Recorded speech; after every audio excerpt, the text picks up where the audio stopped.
Hola, hola, bienvenidos a una nueva aula de este canal. Gracias por estar acá. Espero que esta aula les sea de mucho provecho. Esta es una deuda que tenía del aula anterior. Y bueno, el día de hoy vamos a hablar acerca de la fisiología de la inflamación aguda. En el aula anterior hablamos un poco sobre la fisiología del dolor, pero el día de hoy vamos a conocer más a fondo lo que es la inflamación aguda y su importancia para nosotros como clínicos, como odontólogos. Vamos a conocer su definición, su importancia, los objetivos de la inflamación, sus mecanismos, signos clínicos que nosotros somos capaces de determinar en nuestros pacientes, cómo ocurre el proceso inflamatorio y mucho más. Entonces, vamos allá. Para empezar, vamos a definir la inflamación de una manera un poquito más didáctica, ¿va? La inflamación aguda ocurre a través de una agresión local, como mecanismo de defensa de una agresión local. Luego ocurre una adaptación del tejido que va a generar una inflamación en la zona lesionada. Ahora vamos a un término un poquito más científico, ¿no? Constituye una respuesta natural de carácter protector que pretende librar a nuestro organismo de una causa inicial de lesión tisular y de las consecuencias que ésta pueda provocar. Esto va a desencadenar una compleja cascada de interacciones bioquímicas y celulares que a su vez van a generar respuestas de mediadores químicos, de células, de un montón de involucrados para luego generar signos en la respuesta inflamatoria. Según Cohen, él define la inflamación aguda como una reacción del tejido vivo vascularizado a una agresión local. Sin vasos no habrá una inflamación, nos indica él. ¿Qué quiere decir esto? La inflamación es una respuesta localizada a una agresión, siempre y cuando esta agresión ocurra en un tejido que tiene vénulas, arterias y que tenga la presencia o el paso sanguíneo por él. Mientras haya vascularización, puede haber una inflamación, en pocas palabras. ¿Okay? Ahora bien, ¿a ustedes les parece que un diente puede llegar a inflamarse? Que nosotros tenemos el órgano dentario, está constituido por tejido duro, como el esmalte y la dentina y el cemento, y tejido blando, laxo, como es la pulpa. ¿Pero por qué está constituida la pulpa? Es un tejido altamente vascularizado. La inflamación ocurre secuencialmente después de una injuria tisular, como podemos ver en esta imagen, ¿verdad? Tenemos una injuria, tenemos el paso vascular por acá. Luego de varios eventos vasculares van a generar la salida de células leucocitarias que van a ser importantes en la resolución de esta lesión. Pero, ¿cuáles son los objetivos de la inflamación? Los objetivos de la inflamación y de la respuesta inflamatoria aguda son principalmente la destrucción de la agresión a través de la eliminación, dilución, disipación, circunscripción y o neutralización del agresor para lograr promover el reparo tisular.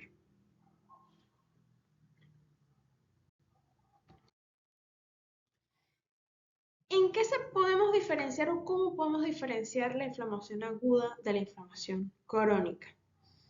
En la clase anterior hablamos un poco de esto. Podemos decir que la inflamación aguda es rápida, es exudativa e incapacitante. Pero esta palabra incapacitante vamos a saber por qué un poquito más adelante en la clase. Entonces, si quieres saber, continúa. La inflamación crónica es, a diferencia de la inflamación aguda demorada, es decir, ocurre a lo largo del tiempo, es proliferativa y no incapacitante.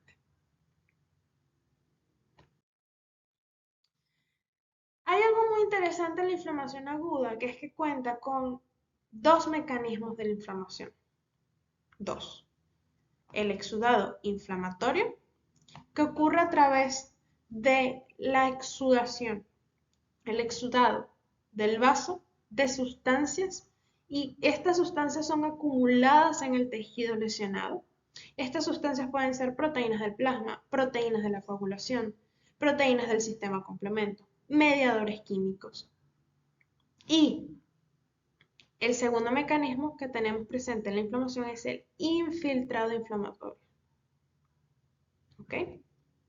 Son estas células que van a infiltrarse a través de nuestro sistema vascular y van a actuar a su vez sobre el agresor. Y estas células pueden ser los leucocitos. Para entender un poco o conocer un poquito sobre la inflamación, tenemos que reconocer que la inflamación se presenta con 5 signos clínicos. El primer signo clínico que podemos empezar a estudiar, pero no, ellos ocurren secuencialmente, ¿ok? Tenemos el rubor, calor, enrojecimiento. El rubor ocurre después de una vasodilatación, es decir, nuestras arterias vénulas van a vasodilatarse. Esto va a generar un aumento del flujo sanguíneo que va a generar hiperemia, congestión venosa, una hemoconcentración. ¿Por qué? Porque tenemos mayor cantidad de células rojas sanguíneas en la zona lesionada, por eso se genera el enrojecimiento. Y esto va a depender también mucho de la evolución y extensión de dicha lesión. Este signo tiene involucrados algunos factores que me gustaría mencionar. Y es que siempre y cuando no se interpongan pigmentos en la zona, vamos a observar el enrojecimiento. El hecho de que se involucren algunos mediadores químicos en la permeabilidad del endotelio, la vasodilatación, todo esto va a generar como respuesta el rubor, como respuesta inflamatoria. Nuestro segundo signo clínico, calor. El aumento de la temperatura en el sitio de la inflamación lo podemos explicar principalmente por un signo que ya habíamos hablado en el signo anterior, que es la hiperemia. ¿Pero qué es la hiperemia? Cuando hablamos de hiperemia, hablamos de aumento de temperatura. Y este aumento de temperatura ocurre como respuesta inflamatoria aguda a la segregación de sustancias como lo son la prostaglandina, que es un mediador químico, interleucinas y el factor de necrosis tumoral. ¿Ok? Todas estas sustancias segregadas dentro de nuestros vasos van a viajar a través de nuestro sistema circulatorio y van a llegar al centro de control térmico de nuestro cuerpo, que es el hipotálamo, y puede llegar a generar, además de la hiperemia, por el aumento de flujo sanguíneo en la zona lesionada, puede llegar a generar fiebre. Nuestro tercer signo clínico, tumor, tumefacción o la inflamación propiamente dicha. El aumento del volumen en la zona lesionada ocurre por un aumento de la permeabilidad vascular, es decir, nuestros vasos van a ser más permeables, van a poder atravesar sustancias. La formación de exudado, recuerden que lo hablamos como uno de los mecanismos de la inflamación, donde tenemos proteínas del plasma, proteínas del sistema complemento, mediadores químicos. La formación de ese exudado y el acúmulo de fibrina y restos celulares en la zona lesional, el cúmulo de células en esa zona lesionada son las que van a generar la inflamación. Como número 4 de nuestros signos clínicos tenemos el dolor. El dolor ocurre por muchos factores. Puede ser generado por daño, necrosis, ¿verdad? Pero principalmente ocurre a través de las sustancias que son segregadas en el proceso inflamatorio, que van a estimular fibras nerviosas amielínicas, que son las transmisoras de ese dolor lento y quemante, las fibras amielínicas o fibras C. Esos mediadores químicos van a estimular estas fibras nerviosas y pueden llegar a generar un aumento en la sensibilidad. ¿Qué pasa? Vamos a parar un poquito acá. Estos mediadores químicos, como la bradicinina, el ácido aracdónico y las prostaglandinas, que son productos del metabolismo del ácido aracdónico. Específicamente las prostaglandinas tienen una intensa, están ligadas, están muy interligadas con la ciclooxigenasa. Ciclooxigenasa, COX-1, COX-2, son algunos metabolitos o productos del ácido aracdónico que van a generar dolor. Además de esto, las prostaglandinas donde están presentes, generan hiperalgesia debido a esto generan una hipersensibilidad a los estímulos dolorosos, a cualquier tipo de estímulo, ellos van a ser hipersensibles y por eso hay un aumento del dolor o de la percepción del dolor. Además de esto, tenemos un aumento, una alteración en la permeabilidad de la membrana celular y puede estar interligada también a la presencia de iones de potasio.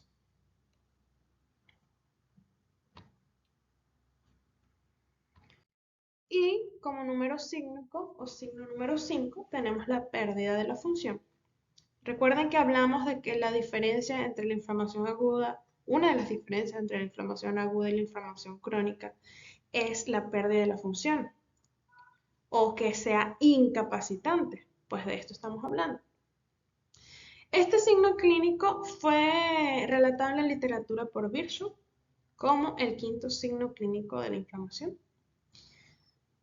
Y es importante que no solo se evidencia en la dificultad o imposibilidad de movilizar una extremidad lesionada durante una lesión ósea, sino también cómo que puede ocurrir incluso sin una lesión ósea, puede ocurrir simplemente por una respuesta inflamatoria, puede aparecer incluso como una impotencia funcional durante la respuesta inflamatoria sin constatarse ningún otro síntoma.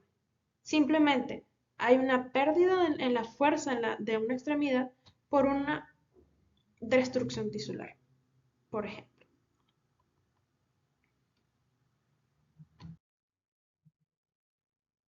En esta imagen, que fue la primera que coloqué en la clase, podemos observar de una manera más esquemática la respuesta inflamatoria.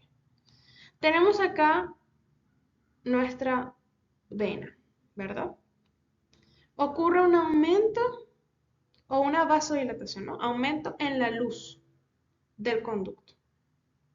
Luego de esto pueden ocurrir varios procesos quimiotáxicos, que son la salida de los leucocitos hacia el intersticio. Estas células van a generar, el mastocito genera liberación de mediadores químicos, como la histamina. Y además, los fagocitos van a generar una ayuda en el reparo tisular cuando presenten bacterias o cualquier agente agresor de este tipo. Ahora, ya conocemos los 5 signos clínicos. Ahora vamos a estudiar un poquito más realmente la fisiología de la inflamación. ¿Cuáles son esos procesos fisiológicos vasculares que ocurren para que pueda llevarse a cabo una inflamación? La primero es la vasodilatación, pero para que la vasodilatación ocurra, debe haber una presencia de estos dos personajes que tenemos acá, histamina y óxido nitroso, que a su vez la vasodilatación va a llevar un aumento del flujo sanguíneo o hiperemia Y el aumento del flujo sanguíneo va a generar una migración y formación de infiltrado inflamatorio. Ven cómo todo se va entrelazando sin necesidad de que uno ocurra primero que el otro, sino que todos ocurren en cadena. Vamos a explicar un poquito más la vasodilatación. La vasodilatación ocurre como un efecto secundario a una lesión, sea cual sea la naturaleza. En un periodo principal ocurre una vasoconstricción arteriolar y luego aparecen en el sitio lesionado determinadas cantidades de histamina. Nuestros mastocitos van a segregar histamina, que van a producir la vasodilatación. Una vez ocurre un aumento de la vasodilatación, ocurre una hiperemia o aumento del flujo sanguíneo, que causa enrojecimiento y aumento de la temperatura en la zona lesionada. Pero ¿qué ocurre? La histamina es un mediador químico de una fase aguda y se encuentra almacenada en nuestras células como los basófilos, mastocitos, células sebáceas. Y es segregada principalmente en lesiones de tipo traumática, lesiones por ejemplo, quemaduras con hielo, quemaduras con calor, con fuego, y ante la presencia de algunos agentes inflamatorios como lo son las células del sistema complemento, proteínas lisosomales, interleucinas. Sin embargo, este no es el único mediador químico que vamos a tener presente, sino que también tenemos presente el óxido nítrico. El óxido nítrico, liberado por las células endoteliales, también va a generar una respuesta de vasodilatación a nuestro músculo liso de la pared vascular.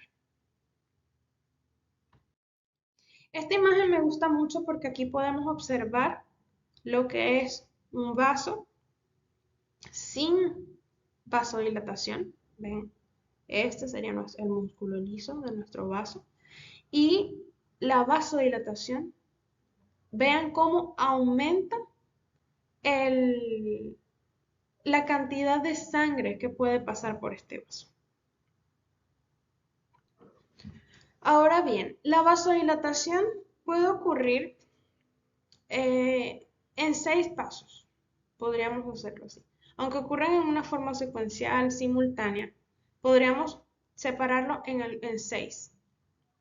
La vasodilatación arteriolar y capilar, que provoca la apertura capilar y induciendo una acción o inducida a través de una acción de diferentes mediadores químicos. Aumento del flujo sanguíneo por el incremento de la luz vascular. Aumento de la permeabilidad de la microvasculatura, es decir, este músculo va a ir abriendo gaps que van a permitir la salida del exudado de otras sustancias. La acumulación anormal y excesiva de sangre y la salida del líquido, provocando un aumento de la viscosidad sanguínea, llamado congestión venosa. La disminución de la velocidad sanguínea en pequeños vasos. La acumulación periférica de los leucocitos a través de una marginación y pavimentación leucocitaria, es decir, los leucocitos se van a pavimentar y marginar en las paredes de nuestros vasos. Y al mismo tiempo, las células endoteliales son activadas por los mediadores de la inflamación, expresando moléculas en esas membranas que van a favorecer la adhesión leucocitaria principalmente de los neutrófilos polimorfonucleares. Nuestro siguiente proceso vascular es el aumento de la permeabilidad. ¿Por qué estas paredes vasculares, o cómo ocurre el paso de los leucocitos a través de las paredes vasculares? Bueno, podemos definir algunas formas que pueden ocurrir. La primera es la formación de aberturas entre las células endoteliales, es decir, estas células endoteliales van a generar una pequeña abertura acá y por allí van a ir pasando nuestras células leucocitarias mediadas por nuestros valga la redundancia, mediadores químicos, acción mediada por estos mediadores químicos como lo son la bradicimina, el ácido aracdónico, los leucotrienos. Por una reorganización citoesquelética o una retracción endotelial, es decir, estas, como podemos observar acá en la imagen. Miren el tamaño, por ejemplo, del citoesqueleto, ¿no? Estas pueden reorganizarse y hacerse más cortas, dando espacio a la salida del leucocitaria. Puede ocurrir por un aumento de transitosis, que es el transporte de los fluidos a través de las propias células endoteliales. Es decir, las propias células endoteliales van a transportar mediante fluidos estas proteínas. O por una lesión endotelial directa, como una necrosis o un desprendimiento de las células endoteliales mediadas por una lesión tisular, por un corte, por cualquiera de estos, ¿no? Nuestro siguiente fenómeno vascular es la migración leucocitaria. Los leucocitos necesitan llegar a la zona lesionada para poder promover este reparo. Entonces, estos pueden ocurrir de diversas formas. Una puede ser una forma intravascular, es decir, se van a adherir a las paredes vasculares y van a pegarse con tanta fuerza que ellas van a ir saliendo. Ocurre también por una transmigración a través del endotelio o una diapédesis, como estas ya se aplastan para salir. O por una migración de los tejidos intersticiales por un estímulo quimiotáctico. ¿Ok? Esas son las formas en las que puede llegar a salir nuestras células leucocitarias. Ahora, muchos factores quimiotácticos pueden inducir también otras respuestas en los leucocitos, como lo son la producción del metabolismo del ácido aractónico, la degranulación y secreción de enzimas lisosomales, la modulación de la producción de moléculas que van a generar la adhesión leucocitaria y el cebado, es decir, el aumento de la velocidad en la intensidad de la activación leucocitaria. Nuestro siguiente fenómeno vascular, que ya no sería un fenómeno vascular propiamente dicho, sino una parte del proceso de inflamación, es la fagocitosis. Aquí tenemos un amiguito macrófago. Pero ¿cómo ocurre la fagocitosis o qué es la fagocitosis? La fagocitosis es un proceso mediado por neutrófilos y macrófagos que constituyen uno de los principales efectos beneficiosos del acúmulo de leucocitos en el foco de la inflamación. ¿Pero por qué? Porque son estas células las que van a reconocer y fijar al agente inflamatorio. Van a englobar las partículas del agresor, como podemos observar acá, y posteriormente van a generar una destrucción y degradación de estos agentes inflamatorios. Son completamente importantes en el proceso de reparación.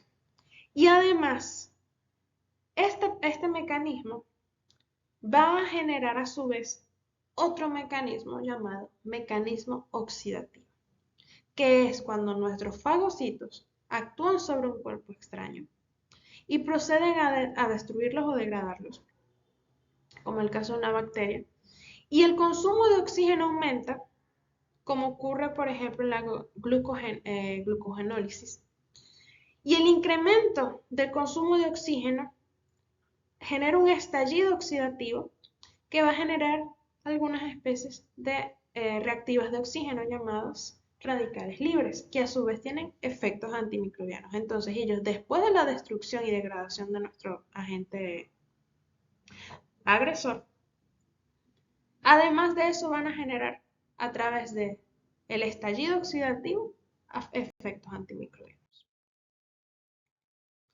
Entonces, vamos a recapitular los procesos o las fases vasculares con nuestros signos clínicos.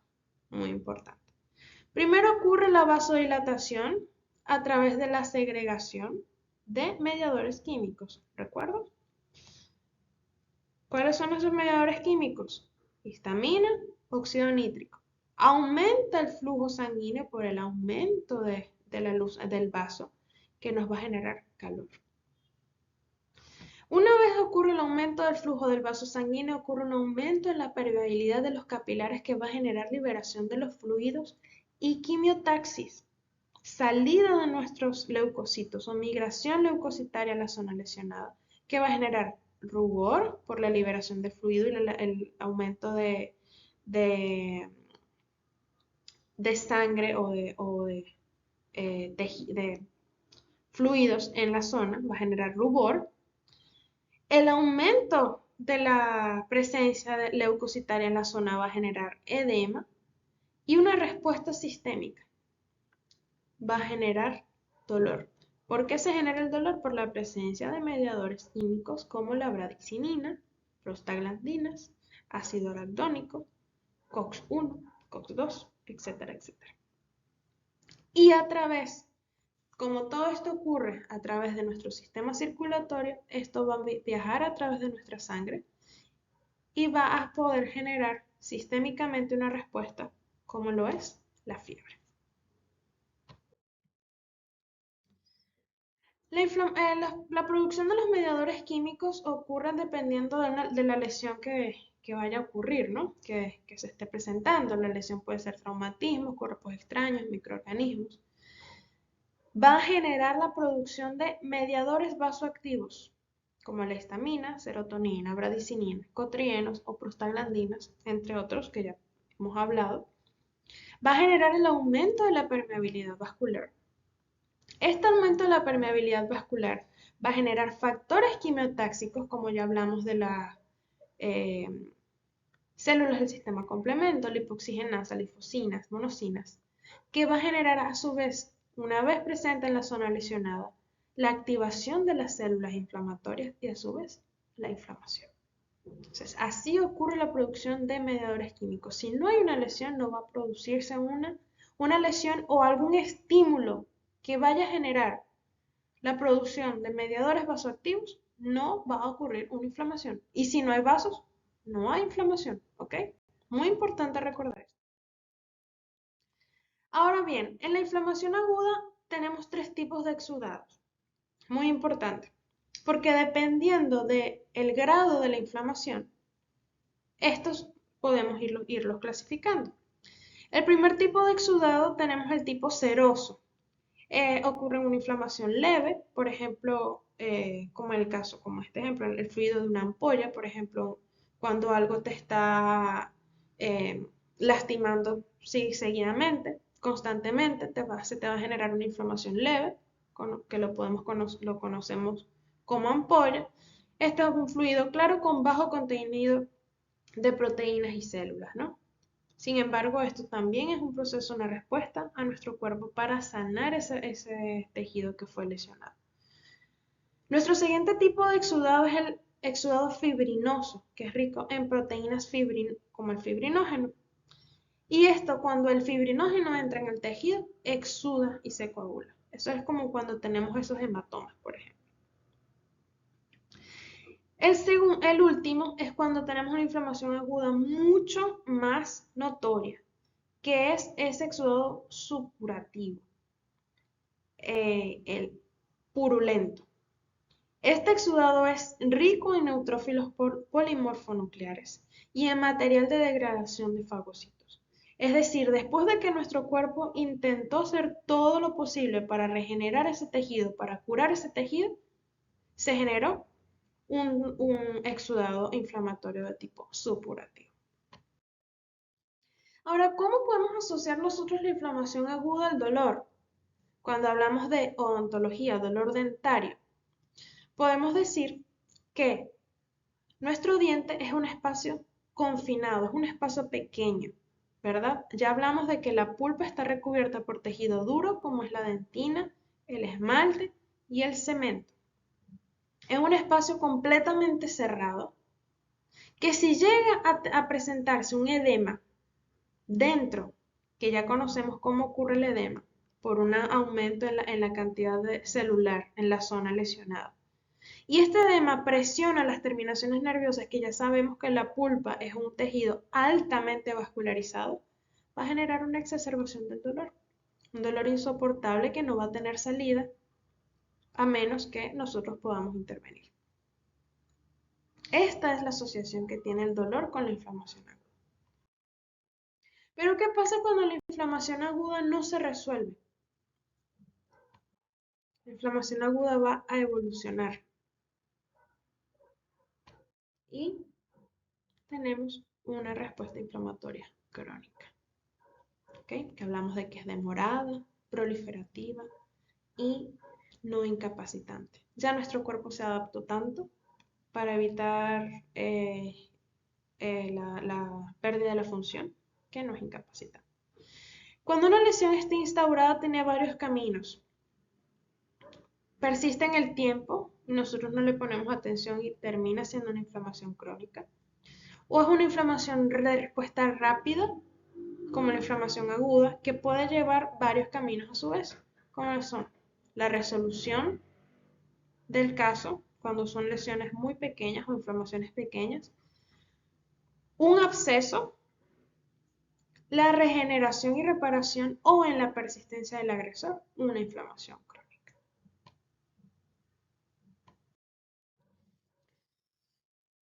El día de hoy de verdad que hicimos un recuento, un poco intenté hacerlo lo más didáctico y lo más rápido posible para no extenderme tanto en la clase. Sin embargo, pudimos conocer cómo funciona el proceso fisiológico de la inflamación, que es algo muy importante para nosotros conocer, para saber cómo podemos tratarlo, cómo podemos identificarlo. Conocimos la definición de la inflamación aguda, la importancia, sus objetivos. Conocimos los tipos de exudado, cuál es su asociación con la inflamación aguda, qué ocurre cuando la inflamación aguda no es resuelta. Espero que esta aula les haya sido de mucha utilidad. No olviden compartirlo con un colega o amigo que crean que pueda aprovechar este contenido. Si les gustó esta aula, por favor, regálenme un like, me va a ayudar mucho para llegar a más personas. El objetivo de este canal es tratar de simplificar un poco el estudio de algunas materias que pueden ser bien difíciles de estudiar, difíciles de algunos temas, pero que no por ser difíciles debemos obviarlos, tenemos que tratar de estudiarlos y buscar una manera más didáctica de aprenderlos. Gracias por asistir a la aula de hoy y recuerda que nunca consideres el estudio como una obligación, sino como una oportunidad para entrar al bello mundo del saber. Gracias nuevamente, tengan todos un maravilloso día, nos vemos en la próxima aula. Y en este código QR les dejo la bibliografía utilizada en esta clase y también en la descripción de este video les voy a dejar el link para redireccionarlos a mi Drive, donde hay algunos libros de pregrado, libros de endodoncia y algunas clases que he ido dejando algunos resúmenes que también les puede ser de mucha utilidad. Muchas gracias y nos vemos pronto.